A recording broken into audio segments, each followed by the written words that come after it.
Hi, I'm Mac Begayskis, and this is my drawing vlog.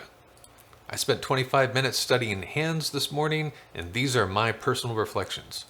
I was not using a stabilizer, except for the inking at the end. I think I used a little bit of a weight on the brush. Alright, reflection number 1. Don't try to draw more detail than what is in your reference.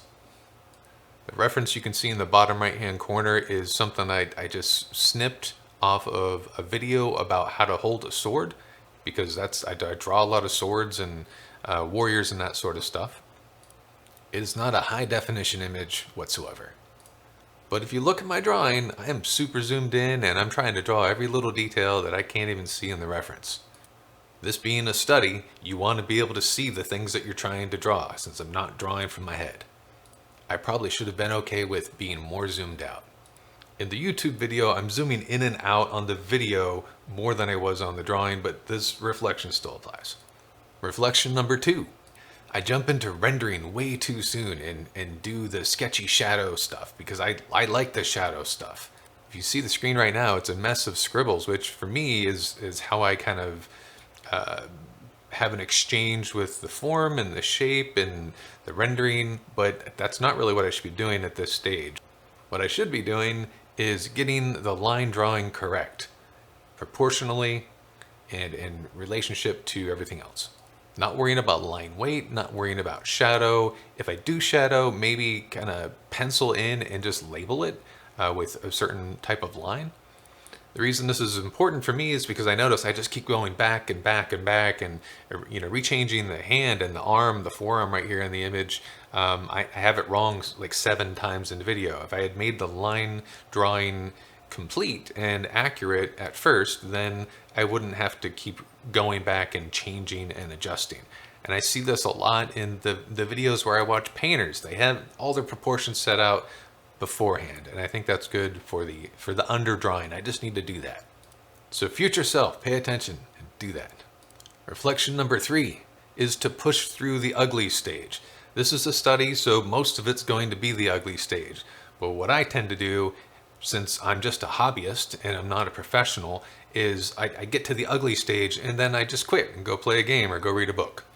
So with this drawing, I feel like I kind of did that earlier on, and this is a time lapse, so I'm already in the inking part. In the time lapse earlier on in the drawing, there was some ugly stages where I was just ready to give up.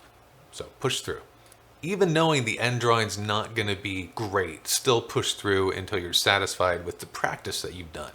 Reflection number 4 is the anatomical hand doesn't often look good drawn.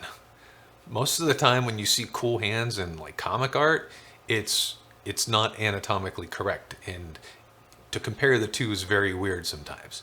In this drawing, I was trying to draw it anatomically according to my reference, and so it doesn't end with the cool comic book effect, which makes sense. And I'm always dissatisfied with my hand, so I think I need to lean toward the stylized comic hand more. And they're also quicker to draw. So maybe that's my next study to do, is to draw non-anatomical hands. Reflection number 5, and this is again a personal list here for when I'm watching this in the future. I know this about myself, that I don't like, even though I want to be good at it, I don't like drawing on the Wacom tablet. I don't like not being able to look down and see. And also something about the slipperiness and the lack of the tactile sensation. So I just need to know that it's okay for me to be less satisfied while I'm working on the Wacom tablet than when I'm working with just a mechanical pencil or a pen. There are tons of benefits to doing it digitally, and I think one of the big things is it's free. I don't have to spend money on ink and paper, and it's not as wasteful. So it's still good practice, and you're still practicing that visual proportion and checking, and you can zoom in, which is nice. The last reflection is that by going through the study process, which was 25 minutes here, I was then able to sketch pretty much the same drawing with pen by hand in about 4 minutes, and it turned out okay. I mean, for a 4-minute sketch, I think it's pretty good for me. So there's definitely a benefit of doing the study and finishing the study, even if you're not feeling it. All right, that's the end of the reflections. If you got this far, comment if you like if you do. Thanks for watching. Bye.